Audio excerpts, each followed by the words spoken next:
Easter comes out, and here he comes, and Easter's going to fly by late. Easter and Frankie Dettori to win the lure with an explosive stretch kick to nail Bally's charm. Then it was a three-way photo for the rest, and among them, Cabo's Spirit, Shortman, Ward C were in that group too. Is available at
It is a big week for our seminar guest this week, everybody. Hi, my name is Tom Quigley, VIP player concierge, also your seminar host for the next 40 minutes. She's going to be part of the FanDuel broadcasting team. She's got Halloween on the horizon this coming Tuesday night, and it's her husband's birthday today. Michelle Yu is my special seminar guest. It's great to have you. How do you find time to join me on this crazy week that you have? You twisted my arm, promised me champagne, and blackmail. That's the easy part. It was all kinds of things that got me here today, TQ. Now, you've been up since 5:30 this morning. You were part of the FanDuel team this morning watching workouts. Any works of note that you saw this morning? Oh, yeah. So Bill Mott worked his contingent this morning. I thought they all looked fantastic. Cody Swish was an absolute beast. I mean, watching him gallop this last week, I knew that he was going to be strong, but he actually came out so mentally ready to get this done.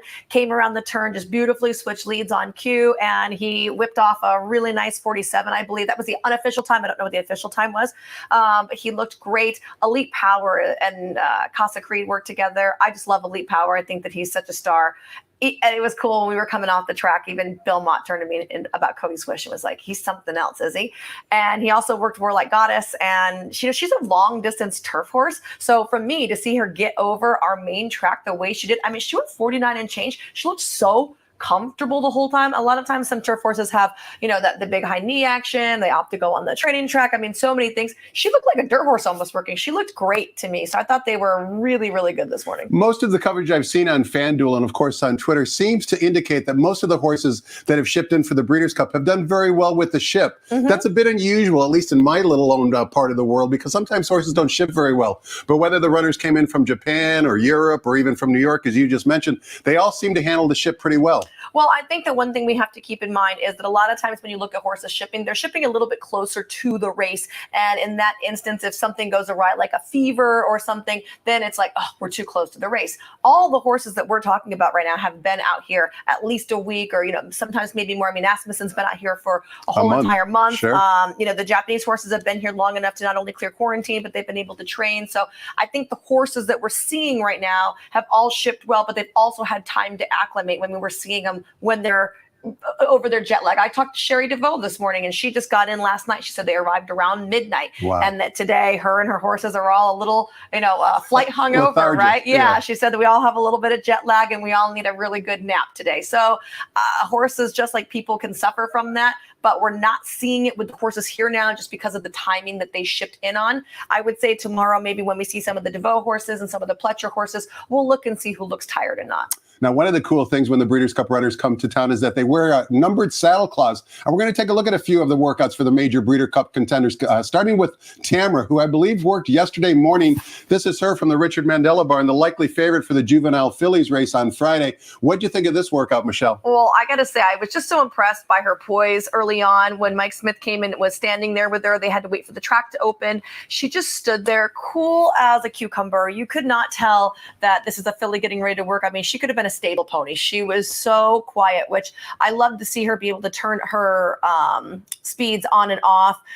Mike and Richard both were just full of praise about her from a mental standpoint. If you guys remember Beholder, she was a little on the quirky side. She had to wear a hood. At one time they rode her Western because she needed to do something different. So Tamara does not seem to have that mental hindrance. Look at her right here. Look at her little ears are up. She puts up a really solid time, especially for a 2-year-old filly, which we've seen from her since before her career debut, right? She was working 111 and change before she even started.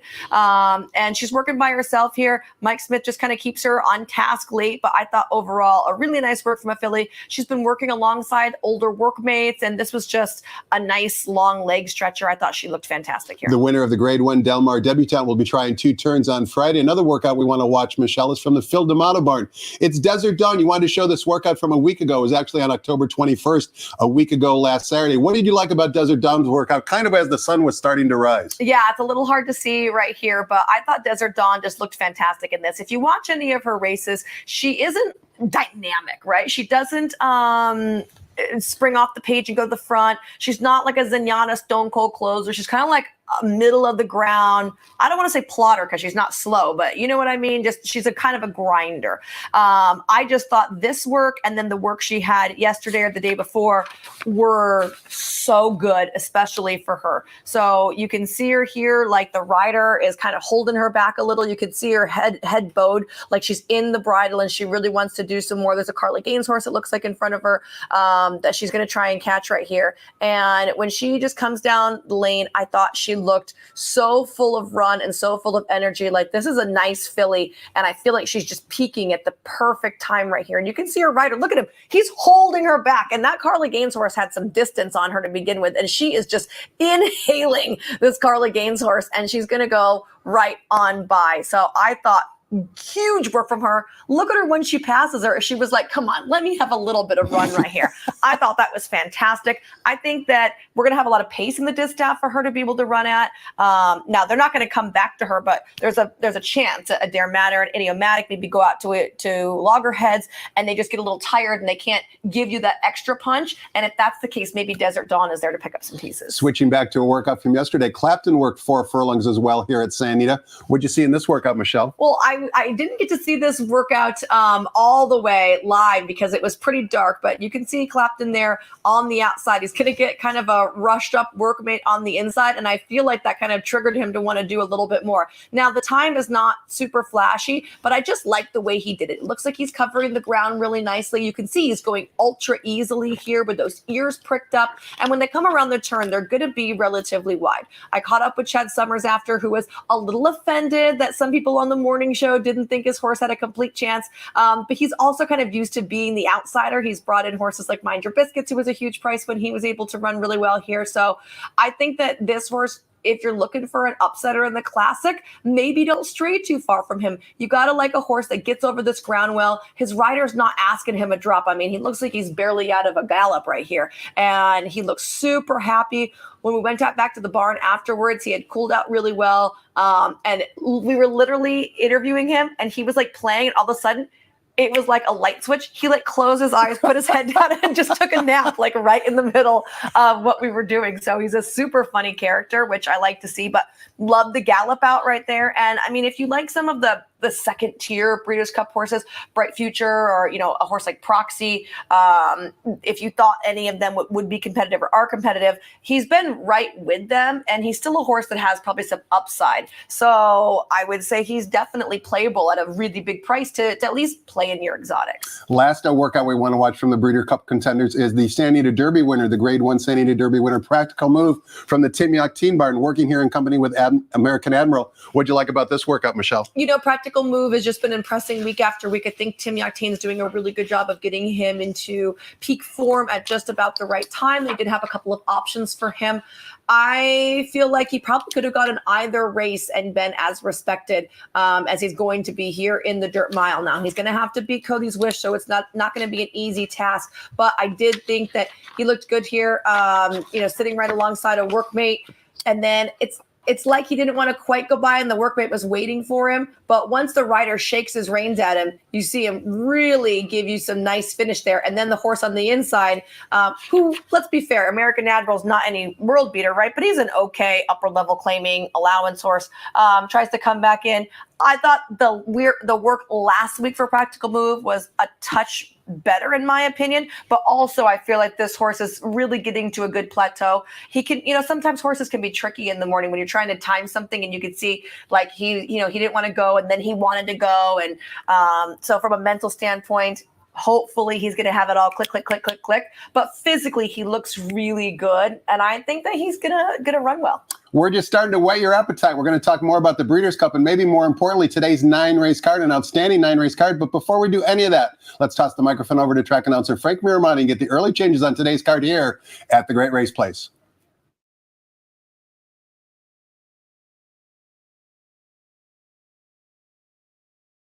Good afternoon, ladies and gentlemen, and welcome to Santa Anita Park. The track is fast, the turf is firm, the rail on the turf out 30 feet. Here are the early changes. In the first, scratch number 6, Lansdowne. There's no high 5 wagering as a result. Race 2, number 1, Sweet Hello, is going to carry 1 pound over. Turning to the third, no changes. The fourth is the start of the $1 pick 6. We do have a blinker note in race 4. Blinker notes are listed at the bottom of the program page. Race 5 starts the all-turf pick 3. There's no high 5 wagering. Scratch 1, Very Scary. And scratch number 4, Issa Court. 1 and 4 are out. In the 6th race, started the late pick 4, blinker note. 7th, scratch number 4, Bran. Note that number 6, Radical Right. The jockey is Ricky Gonzalez. Number 9, Will Run. Morning line oddsmaker John White has issued a revised morning line for the 7th. 8th, we have a program scratch of the 2, Quick Kate. The golden hour pick 4 starts with race 8. And in the 9th, scratch numbers 10 and 11. Enjoy your day at the Great Race Place. 58 minutes to post. Let's go back to Quigley's Corner. Tom's special guest today is Michelle Yu.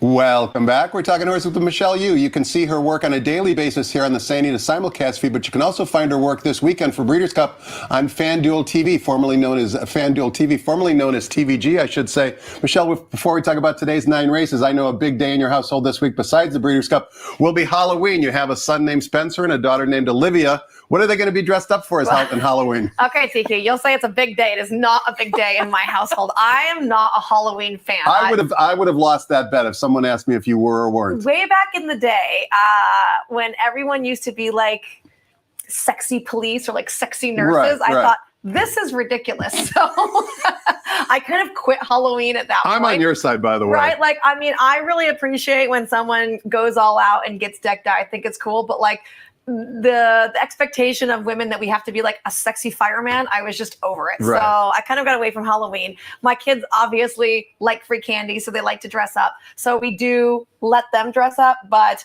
our house gets no trick-or-treaters, unfortunately, even though we decorate pumpkins and everything. So we kind of just take them to the days they have a Monrovia Street Fair, and they have one over here in Arcadia. And we take them and do house to house or store to store trick-or-treating. So Olivia this year has chosen to be Alice from Alice in Wonderland. Nice. And Spencer, at his first Halloween party he went to, he was a knight, which was his costume from last year. And then his other costume he got is Woody from Toy Story. So we'll see what he ends up being on Tuesday when he goes trick-or-treating. Not with me. You were busy this morning. Did you see on Twitter by chance that there was this picture of what is assumed to be the best Halloween costume? 2 young kids dressed up as Taylor Swift and Kelsey, the tight end from Kansas City. No, but that is It was so really cute. cool, right? It was really cool. I got to say, so my daughter and Tyler Bays' children are like best friends, right? We're an intermixed family, and they are Swifties. So we've taken all the girls to go see Taylor Swift, and the Bazes get really, really dressed up for Halloween. They do family themed, right? So every year, like every person is something, and they let each kid take a turn picking the theme. Okay. Very cool. So unfortunately for us, this year it was their son Luca's turn, and Luca chose Star Wars. So everyone is a Star Wars character, including the dog. But if it hadn't been Luca's turn, our girls all would have been like an era of Taylor Swift. Like Tyler's wife and I have been texting back and forth about like, look at these videos on TikTok of these girls in like their Reputation outfits. And I am desperate for that. One thing you might not know about Michelle Yu, she is a huge TikTok fan. Every time I sit next to her on set, she's scrolling through TikTok videos. It's kind of addicting, isn't it? It is. It's something to do. Well, so I also bring a book, to be fair. But if I have less time, I just scroll my videos. Well, let's take a look at today's 9-race card, kicking it off in race number 1, where we're going 1 mile on the turf course. It's for starter optional claiming types, and the rails to there at 30 feet. Of course, it also begins the 50-cent early pick 5. 1 scratch the 6, leaves us with a field of 6. 3 of them trained by George Papadromo, but the morning line favorite and the current betting choice at 6-5 is from the Mark Glatt barn. Eastern Ocean taking a drop down in glass. Talk to us about race 1, Michelle. Well, I put Eastern Ocean on top here, so not trying to buck the trend at all. Saw him schooling yesterday. He looked just fantastic. He's a chestnut with this big white face. So he's very visible, and he looked really good schooling, which is something that I like to see. Frankie Dettori is going to be getting aboard. He had a good and a bad day yesterday. He crossed the wire in front twice, but got disqualified from one of those victories. But he did win the stake to close out the day. So I think overall it ended up being good. That was a hell of a ride, by the way. Yeah. Split horses late down the lane. And like just gets there, right? And you know that Valley's Charm thought they were home free. Including our track announcer, Frank Miramati, mid-stretch kind of called him home free as well. But Frankie was cool as a cucumber, did the flying dismount in the winner's circle. It's always great to see Frankie here at Sanita. Yes, I got to catch up with him yesterday, actually, a couple different times, once in the morning and once in the afternoon. And, you know, just talking about his statue that got unveiled at Ascot and how cool that was. And also he did donate his boots. Zoe Cadman ran to him after he won on the Phil horse where they got disqualified and took his boots off of him and had him sign them, and that they got autographed, and they're actually going to go onto the website to be auctioned off, where the Thoroughbred Charities of America, the TCA, hosts the Bash at the Breeders' Cup every Breeders' Cup week every year. And so that will be online. So if you want a pair of stinky used Dettori boots. Zoe smelled them. She was like, I can tell they're used. Make sure to head over to that website. And that bash will be here right across the street at the Le Meridian on Friday night after day one of Breeders' Cup. So if you're attending or in town for the Breeders' Cup, make sure you attend that the bash, I should say, at the Le Meridian Friday night. 3-5 in race number 1. Let's see who Michelle likes in race number 2. Begins the 50-cent early pick 4. 1 mile on the main track for Calbred fillies and mares. Allowance optional claiming types. Morning line favorite number 2, Tizzy Twister, 2-1 according to John White. What's this race like according to Michelle? You? I like that horse, but I'm going to put Renegade Princess on top for trainer Bob Hess. I feel like she could maybe be forwardly placed. She's not an always on the lead horse. I feel like she has versatility, but I think drawing here a little bit more towards the outside, it might be beneficial to her. And really to her inside, there's only one other horse with speed, and that is the Rail Horse, who is her stablemate. So even if she sits right up, I feel like that gives her a nice tactical advantage. And she is stepping up in class here, but when we're talking about some of these fillies, that's just what you see. It's whatever race comes up. So the open 10s might jump into these Calbred races if we don't write any open claiming races. And you'll see a lot of horses coming from those claiming races. So it's not one of those super solid allowance races, and we see a lot of that, so I'm okay with it. I used her on top, and then underneath I did put the favorite Tizzy Twister for Jose Valdez. She's coming off a disappointing effort, but that was on the turf. You're going to get back to the main track here, and she's proven time and time again this is her condition level. There were 5 claims in last time for Renegade Princess, and of course Bob Hess won the shake, and you can see as I was in. There you go. Sorry about that. And as Michelle mentioned, you can see a very confident boost up in class, and also take a look at Renegade Princess's dirt record in her career. She's had 9 starts over a fast main track, which she'll get today, 8 times in the money. And that race that she won actually has produced 3 next out winners as well. A lot to like about number 6, Renegade Princess, in race number 2. Let's turn the page. Take a look at race number 3. We're sprinting 6 furlongs in the main track for $20,000 claimers, non-winners of 3 races lifetime. Field of 7, and the favorite is on the bottom, number 7, KP Quest. Notice Lasix off for the Jeff Mullins barn. This lightly raced son of Nyquist, a 5-year-old with a minimal amount of starts, is the 2-1 morning line favorite. First question for you, Michelle, is why Lasix off? Like, what would motivate a trainer to take Lasix off a horse? So sometimes when you give a horse, so Lasix is a diuretic, right? So it does make them shed out their excess water, and it kind of restricts some of their vessels into a smaller form. There's some causes horses, dehydration. Yeah, so there's some horses that don't do well with that. You might have a horse with a sweating issue. You might have a horse who gets the thumps. There are several different things that you can get when you get Lasix. Maybe they decided this horse did not need Lasix.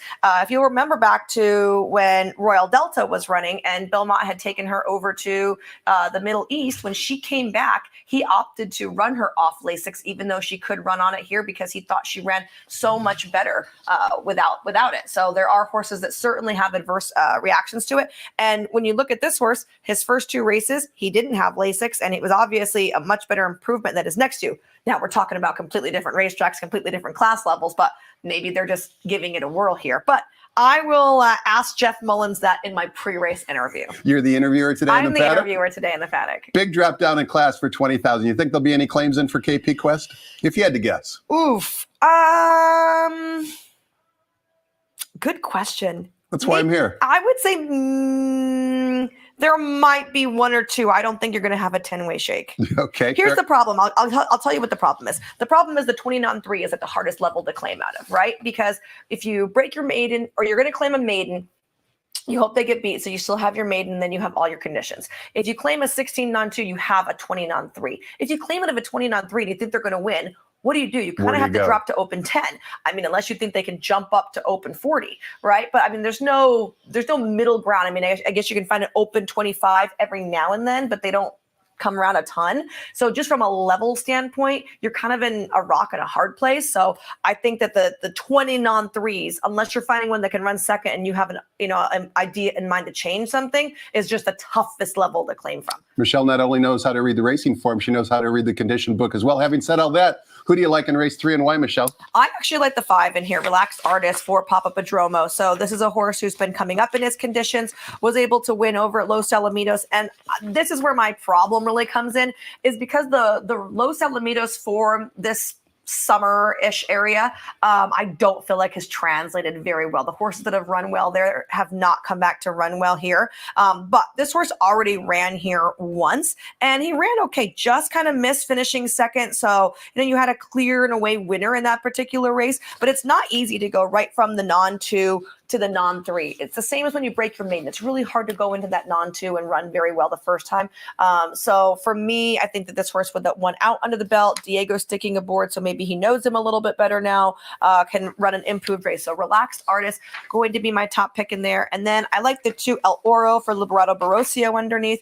We haven't seen him wrist for a tag since he broke his maiden back in April of this year. For maiden 50. For maiden. So what's your favorite angle? My favorite angle is you cut it in half, but he came right back and he actually won the starter, right? So that was the concerning thing for my angle situation, but at least this is where he needs to be. Obviously, we don't know if he's going to run as well on the main track because he's never done it, but he has a 46 and change works. So when you look at that, you got to think, it's not like he's going to get over the surface too terribly. That's a very fast work. Race number 4 begins the $1 pick 6. Did you see the results from yesterday? The $1 pick 6 yesterday paid in excess of $24,000. You want to know what the final odds were for those 6 winners?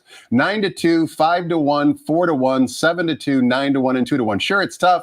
Not impossible, but for a $1 wager, return in excess of $24,000. Congratulations to those skilled horse players. And we kick today's pick 6 off in race number 4, sprinting 5.5 furlongs in the main track for maiden claiming Calibreds. $50,000 is the claiming tag. Speaking of droppers, number 3, Grand Tiger, dropping out of a maiden special weight into maiden 50, is the 5-2 morning line favorite. We've seen Brian Coroner do this already at least once, maybe twice this meet. Is he going to do it again in race number 4? I think so. I mean, the best hop is the drop. This horse has gotten plenty of opportunity at the maiden special weight level. He's picked up checks a lot of times there as well. And Coroner's doing good. Like you said, he's winning at 23% for the meet. He's definitely a guy that goes in waves, right?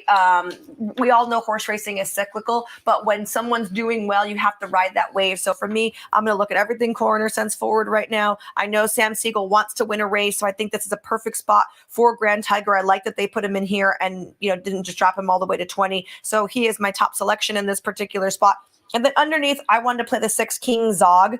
I would not put this horse on top. I would only use him underneath because he's raced 9 times and he's run second 4 of those outings. He's run at the bottom. He's run at the fifth. It's like everywhere they put him, he's just like, you need a check? I'm going to bring you home a check. But not the big check. You know what, though? It all adds up, right? With horses like this, Tom, and it might be the worst thing if he breaks his maiden because he might not be able to be as competitive against winners. So you have a horse like this who's going to earn you, 30, 40, 50 grand running seconds and thirds, and he's going to be able to continue to race and be an exciting horse to get to follow. That's great. If you break your maiden and you don't have a lot of options on where to go, because with him, you either have to go down to the 12-5 non-2 or you have to try that Calvert allowance, and I don't know if he's going to be good enough for it.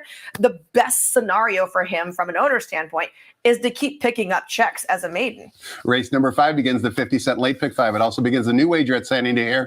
The $3 all turf pick 3 offered every single race day on the final 3 turf races on the card. And we kick things off here in race number 5 for a fillies and bears. Starter optional claiming types going 1 mile on the turf course. 2 scratches. Scratch the 1 and 4 leaves us with a field of 6. Tiergarten from the Steve Knapp barn is the 5-2 morning line favorite. Talk to us about race 5, Michelle. So my pick was the one very scary who scratched out of here. But that old adage, why run 2 when one will do, is going to come into play now. I thought Ian Curljack could have the exacta in this spot. So losing one of his horses, I'm just going to flip right to the other horse who was my second choice. Cornelia Fort in here should be forwardly placed, I think, and has a lot of good races right next to each other. We're just going to say that last race when they came off the grass, she still tried to run okay, but it wasn't fantastic. But we're getting back to turf today, which appears to be her preferred surface. I think routing is certainly up her alley. There's a lot to like about her.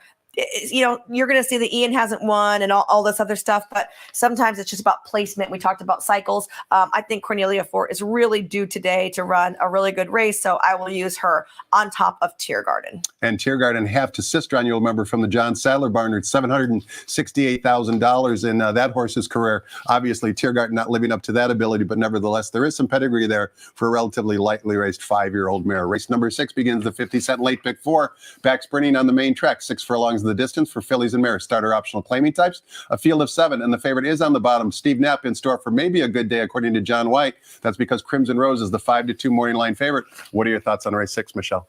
I don't know what to think about race. This race is so. This is the all button? Yes, I was like salty. That's what I put on top. I ended up going with the 4 Senora Minister for Peter Miller in here. Again, a horse that should be forwardly placed. He takes training back over from Ruben Alvarado. You're going to cut back in distance. Ruben tried routing her last time, and we're going to get back to 6. And looking at her running lines here, I do feel like 6 furlongs or 5.5 even have been much more in her wheelhouse than that route race was. But she didn't run bad in the route race. She still ran 3rd, split the field, didn't have the cleanest of trips. So I just think there's a perfect storm of coming back to a really great trainer and getting a turn back in distance and a nice draw and a rider that's hot. I just think that Senora Minister should be the one to beat. And Bella Ranella, daughter of Clubhouse Ride, has kind of lived in infamy because of some medication violations, but nevertheless, she's back entered today with a different trainer. Looks like you like her to finish 2nd. Yeah, I mean, Bella Ranella is such a win machine. Yeah. She's a competitor, right? She's got 32 lifetime outs. She's got 6 wins, 4 seconds, and 7/3. She's coming in with back-to-back open length victories. She's really climbed her way up out of the claiming levels, and she deserves a chance in here. It is off of the break, and her works are okay. I mean, her last half mile at Los Alamitos was slow. Anytime I look at a Los Al work, I like to add 2 seconds. But a lot of times these horses she's raced 32 times. Does she need all that foundation? I'm not necessarily sure. I think that she's going to be fine there. So I'm going to give Bella Ranella a chance. But like you said, the medication violations make you wonder what Bella Ranella is going to show up today. Race number 7, we're coming down the Hillside Turf Course, and this is one of my favorite races on the card. There is one scratch. The original morning line favorite, number 4, Brand, has been declared out of the race. That means number 9, Perfect Flight, draws in from the also eligible list. It also means Ricky Gonzalez rides number 6, Radical Right. Also take note, number 5, I'm a Gambler, who puts blinkers on, also is using Lasix for the first time. And I want to take a look at the replay for I'm a Gambler. He last ran on September 30th here at San Ida in the 6th race. There were 2 other runners in this race today, race number 7, that exit this replay that we're going to watch. Noble Reflection ran in this race, as did Radical Right. But I'm a Gambler kind of loomed up as we'll watch in the replay in the Red Baron silks, red silks and a red cap on the jockey's head. And all of a sudden, I really didn't kick it in as strongly as I thought he might have. Now Lasix goes on, blinkers go on. I think that could be the winning move for I'm a Gambler. Let's listen to Frank Miramati describe the action back on September 30th. And they're off in the Eddie D. Noble Reflection is out very alertly. Paxawallop is up close in the early going.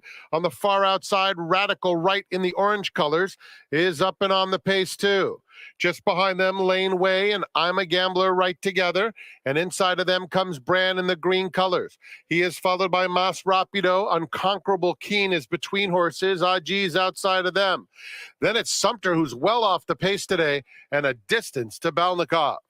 Less than a half mile to travel, and it's Noble Reflection carving out the fractions, bounding along with a 2-length lead. Lane Way, Radical Right together. Paxawallop 3 deep, 3 lengths off the pace. Then Brand, I'm a Gambler between horses. Unconquerable Keen outside of them. Sumter is next. Mas Rapido is down on the inside. Geez. And Balnikov still far back. They're at the top of the stretch. Noble Reflection turns for home with a length lead over Lane Way, who's bearing down in second. Brand is inside of him. Mas Rapido in the center of the race course. Unconquerable Keen is starting to close, and Sumter. Lane Way takes the lead from Noble Reflection, Brand, and I'm a Gambler, and it's Lane Way to win the Eddie D. Tight photo for second. Brand Reflection had the lead and actually is the course record holder for coming down the hill as well. 110 and change, which is the surface that he now runs on. I'm a Gambler, as I mentioned, kind of loomed up and then flattened out. Really interesting race to me. Of course, all the hillside races are interesting. How'd you see race 7? Yeah, I ended up using Noble Reflection on top. I don't think that he is going to have any more contests on the lead today. I think he's going to get a very similar trip to the one we saw there in the Eddie D. And I know that he was passed by Lane Way and Brand at the end, but I feel like those 2 horses are really 6.5 specialists. Looking at this particular field, I think that Noble Reflection does have somewhat of an advantage. Plus, like you said, he loves the downhill turf course. Mario Gutierrez is going to be teaming with him again. So I put Noble Reflection on top. I'm going to give you a price horse, though, that I think could run above what everyone's going to think he's going to run.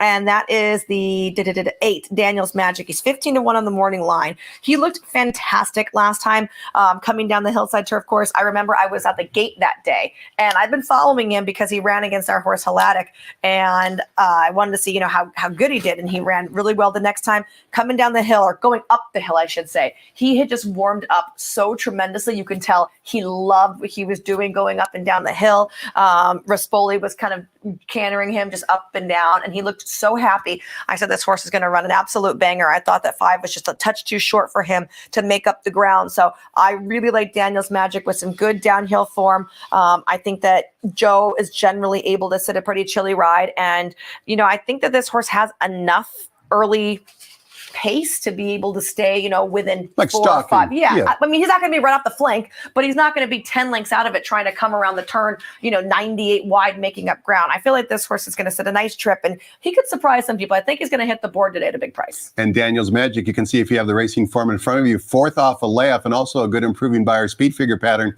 So as Michelle mentioned, a lot to like if you like playing long shots for number 8, Daniel's Magic, in race number 7. Race number 8 begins the $1 Golden Hour pick 4. Links our last 2 races here with our sister track, Golden Gate up north. Yesterday's $1 Golden Hour payout just shy of $2,000, $1,958. It always pays well. Lower takeout, higher minimums mean better payouts. And we kick things off here in race number 8, sprinting 6.5 furlongs on the main track for maiden special weight Calbred 2-year-old fillies. 1 program scratch of the 2 leaves us with a field of 7. Loretta Lynn is the 2-1 morning line favorite. Now, you're a country music fan, aren't you? I am a country music fan. You like the rodeo in Vegas, and you like country music. I do. You put your Daisy Dukes on and you go to town. Is that what it's all about? Oh, you wish. You wish. I'm not a Daisy Dukes wearer, but you will see me in like a little short dress and some cowboy boots. That's for sure. But no butt cheek singing out there, Tom. And by the way, the dam of Loretta Lynn, Sunday Rules, has an interesting 2 prospects today. Mm-hmm. Not only is Sunday Rules the dam of Loretta Lynn in race number 8, but I failed to mention back in race number 4, also the dam of another first-time starter, number 1, John Dunbar. So it'd be great to see her win with 2 of her progeny today, at least sentimentally.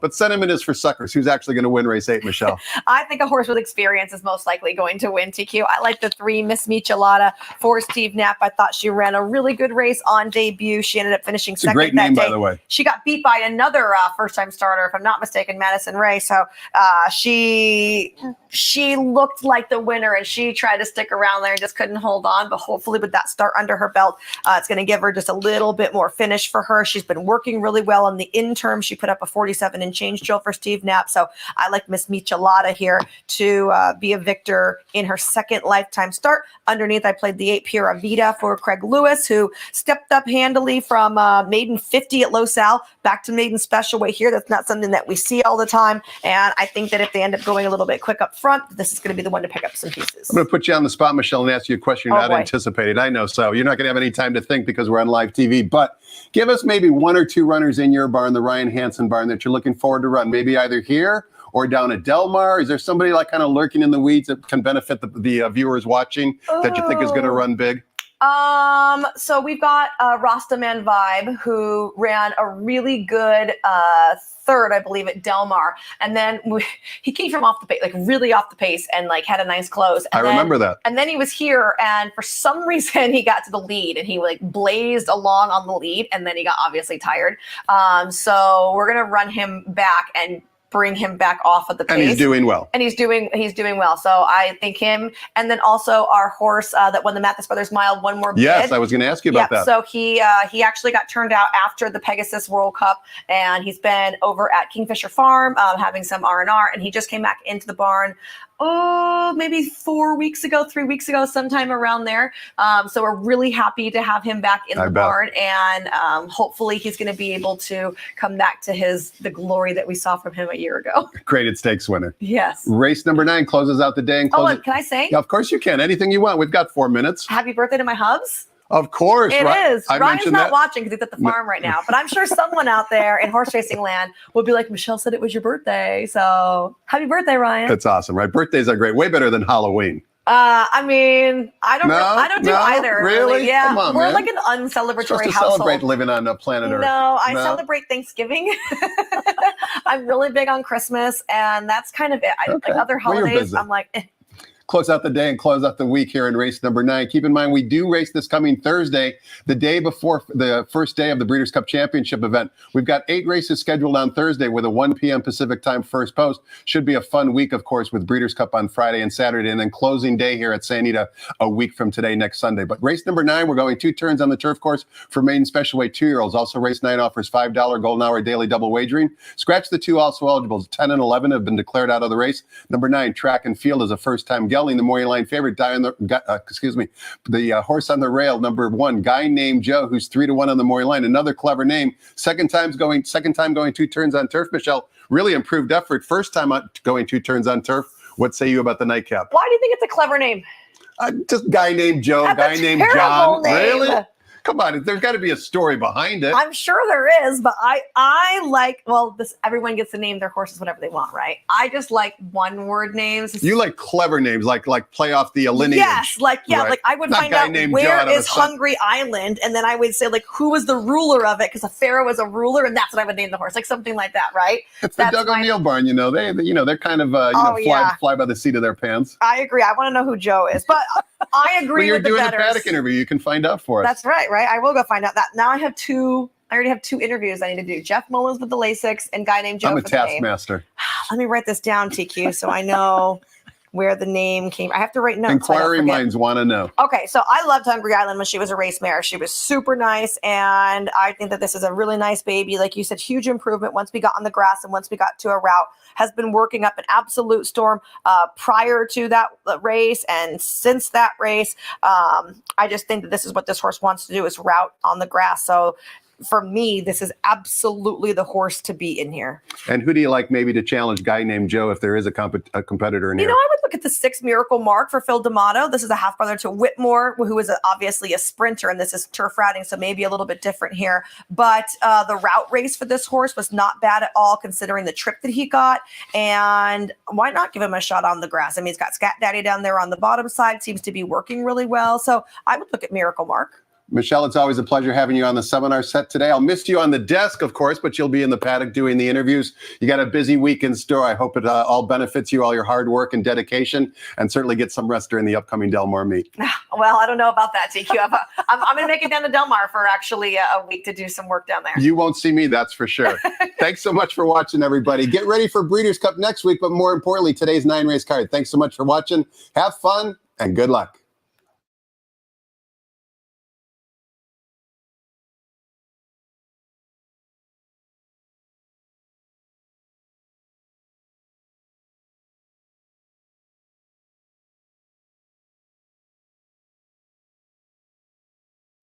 Ladies and gentlemen, please rise for our national anthem.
Good afternoon and welcome to Santa Anita Park. The track is fast and the turf is firm. Rail on the turf at 30 feet.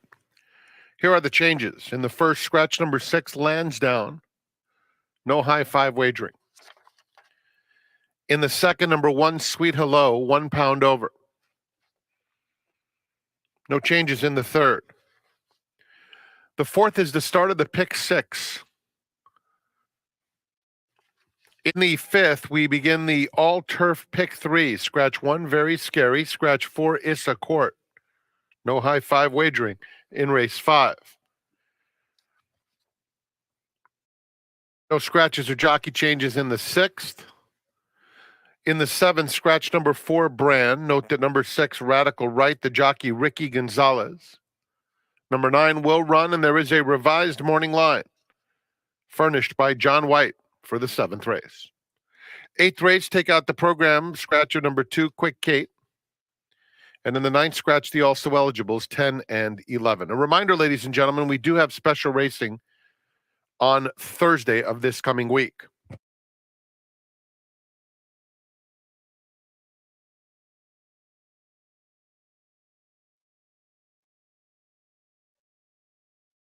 On Thursday, we have free admission, $3 beers, and $3 margaritas. Get your Breeders' Cup week started a little early with a Thursday card here at Santa Anita Park. They'll be at the gate for the opener today in 26 minutes at 1 p.m.